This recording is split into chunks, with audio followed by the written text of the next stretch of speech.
Después que o presidente de Estado na declarações independente do Parlamento a start uma série de conversação para por bahaya outro e solucionar a discussão que a surge aqui. Líder de fração de AVP se mga aqui estava tímido para dar detalhe, pero a confirmar que está conversando com a senhora Marisol Lopez Trump.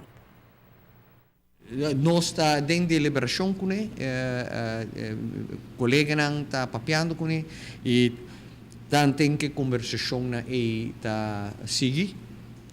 E dina aqui nós lo reservar nossa opinião, nós quer para ter êxito e nós não também dona mais declaração que lo por word mal interpretar. Meta tá para haya uma solução para sobre o problema não está resolvível se tu rende cooperar e para ser nós não quer de para fora tampouco não tem nenhum elemento que lo por estroba para nós poder uma solução que vem com conversação não está andando. Pero solução para post normalizar, track back e seguir com a fração? Nós não está vai mais leu que bisa nós está conversando.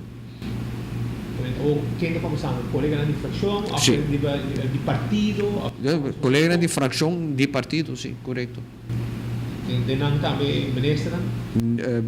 Preferar de não vai em detalhe. Partido e fração está atender com esse assunto interno. Que dia mais ou menos que estás mostrando que queda claro? Nós não está pondo pressão de tempo, nós está tomando nosso tempo para ser bom. E não sai for explica? Sim, claro. Na final, hora nós está claro, nós damos informação lógica. Sobre o trabalho que nós estamos fazendo, trabalho público.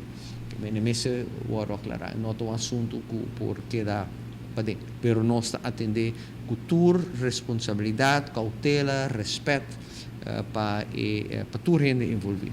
E de fração, o motivo de desenvolver aqui diferença de opinião com escalar e para o público? Não.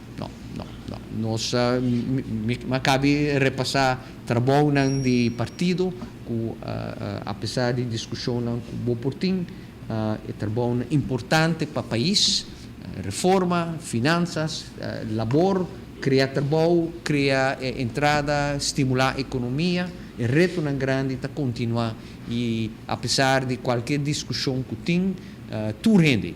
E accent tu rende do partido, independente da função, da queda focus, da queda concentrar arriba a importância de nosso trabalho para nosso país. Senhor Herdino, devolvido em conversação assim? Me não vai de mais detalhe agora aqui, não. Líder do partido AVP, Sr. Mike Eyman, entretanto, a confirmar que estava tendo uma reunião construtiva e abrir com o presidente de Estado. E acorda-nos que a acercar a senhora Marisol Trump para formar parte da organização política de AVP. No transcurso de ano, a desenvolver uma relação de colega com o outro e uma relação de confiança. Passar no sentido aqui, arriba a conversação. Essa aqui ainda está em processo. Junto com identificar diferentes fases para essa aqui, mas o senhor Eyman tampouco quer dar detalhe ainda de essa aqui. Está unicamente admitir que tem um diálogo construtivo andando.